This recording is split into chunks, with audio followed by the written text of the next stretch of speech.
So today we were talking about two Marvel comics, one that came out 2 weeks ago and one that came out last Wednesday. It's Vengeance and Guardians of the Galaxy issue 12.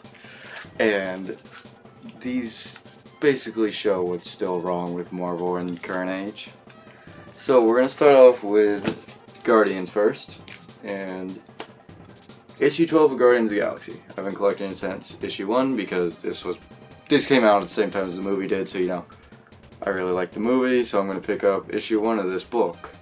It was alright. I'm still not a big fan of Jerry Dugan, the guy writing it, and this just cements the thing that I still don't like him. Because I don't see him as that good of a writer. His jokes just don't land very well.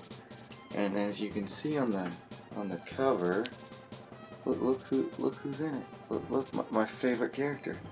My favorite freaking character. It's Deadpool. It's Deadpool.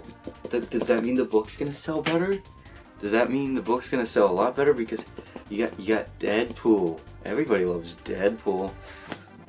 Also, this cover's like a lie, because it says who will be the next member of the Guardians of the Galaxy, and everybody on this cover does not become members. The person that actually becomes a member, spoiler alert for anybody that hasn't read it, 3, 2, 1, is Ant-Man. Scott Lang Ant-Man to be specific. Yeah, everybody on this cover is Deadpool, Dr.Strange, Cable, and Man-Thing. And none of them become a Guardian. Deadpool tries, but they just kick him out, which made me super happy. Because before I read this, I told myself, I'm going to drop this book so fast if Deadpool becomes on it. But instead, it's Ant-Man. I'm alright with that, I guess. I'm not a big Ant-Man fan, especially Scott Lang. I much prefer Hank Pym, but he's kind of been screwed over in current Marvel because, hit your wife once back in, the 60s, you forever become a womanizer. Even though there's plenty of examples of other superheroes hitting women and their wives, so yeah. But fuck Ant-Man, am I right? Oh well, this book was alright though. And the second book we're going to talk about is Spirits of Vengeance, the new Ghost Rider book. I like it. I like this book a lot. This is actually... and I only have one major complaint with it, which is more of a nitpick. What's up with Johnny Blaze and why do they keep giving him blonde hair? Ever since the 2000s, they keep giving him blonde hair, and every Ghost Rider book I read with him in it, it bothers me. Was he always blonde? Because I always thought he was a ginger. I mean, look at 90s version of him. He's got long ginger hair. Even the original, he has, down to here, kind of long ginger hair. But then, in the 2000s, his hair went blonde. And I'm just like, why? Oh well. But instead, I highly recommend this book. Look at this cover. You got giant size X-Men and Spirits of Vengeance. Kind of like these homage covers. My only problem is looking at, for some reason I can actually get good angles on this one, but looking at it direct on, you can barely get it to look really good. It just looks like a mash of the two covers. But even so, if you just want to see their new cover, you can, it's nice with the back too. It's also, you can just see the actual cover on the inside. It's a nice cover though. I like the remake of the giant size X-Men book. The art's nice in the book, and I think the story's going somewhere pretty well, so I'm pretty happy for it. Just one complaint. Why does he have blonde hair? Why blonde hair? Why can't he have his ginger hair? Can we get his ginger hair back? Marvel's all about representation, Where's my ginger heroes? Where's my Ghost Rider? Where are they? All we got is Jean Grey. I mean, I can't think of any other ginger superheroes. Johnny Blaze used to be one. No, not anymore. Oh well. Yeah, that's my only complaint. That's more of a nitpick. Anyways, I highly recommend this book. Don't get these covers though. As much as this cover kind of looks cool, they're pointless, and most comic book stores charge like $8 to $10 for them, and it's just like, why? I'd rather just the regular cover.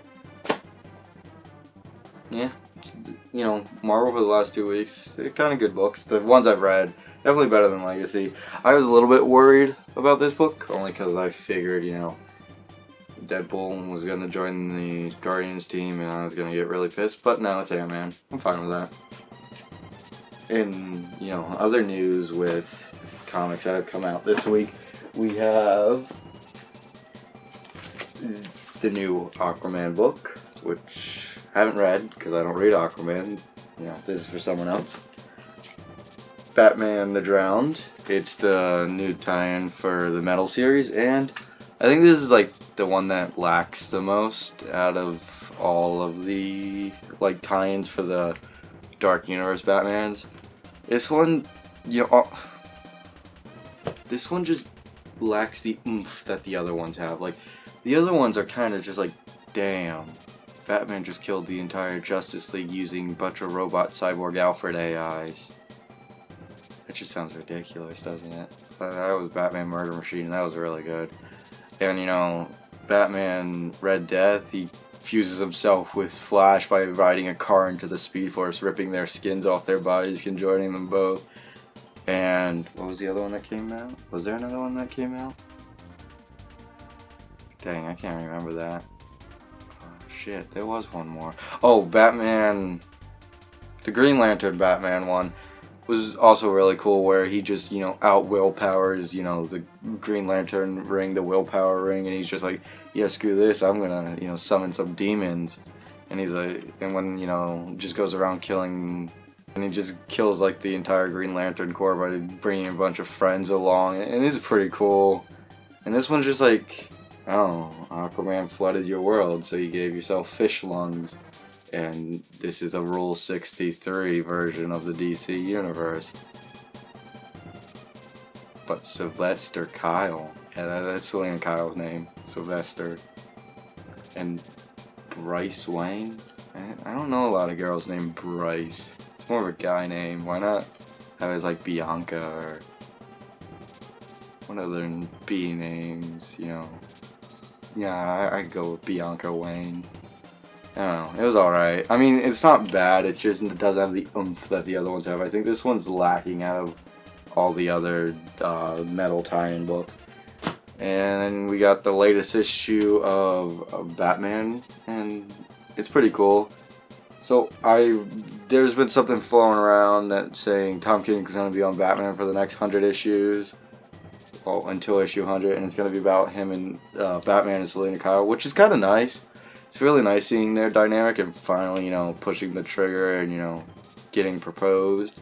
It's, you know, Batman's going up and up. I don't know where this arc's going, though. They're in a desert. My favorite part of this is when all the Robins are sitting down and Alfred goes and tells them the news. That part's, like, really cool. Like, my favorite part about Batman is the family as a whole, all together. Like, my only complaint for the Tom King run is it's a really heavy focus on Batman and not any focus on the others. And, not, like, there's, like, zero focus on Bruce Wayne. Like, you get, like, none. I think my favorite issue out of the whole Rebirth run is 16, because it's just him, you know, Duke and the Robins just sitting at a McDonald's that's bat themed and eating and talking, and it was just, you know, they would talk about the incoming threat, and it was just nice because it was like Bruce Wayne and all his kids. But we don't get much of that. We just get Batman, which I guess if you buy this book, you're buying a Batman book, not a Bruce Wayne book. It's just, really don't get to see any Bruce Wayne or anything that goes on in his life other than, you know, Batman. That's probably like a weird complaint though, because I could see it other way around. Like, we don't really want to read about Bruce Wayne. Why do I care about reading a rich billionaire? We want to read about a man that dresses up like a bat. Oh well. See you all next time.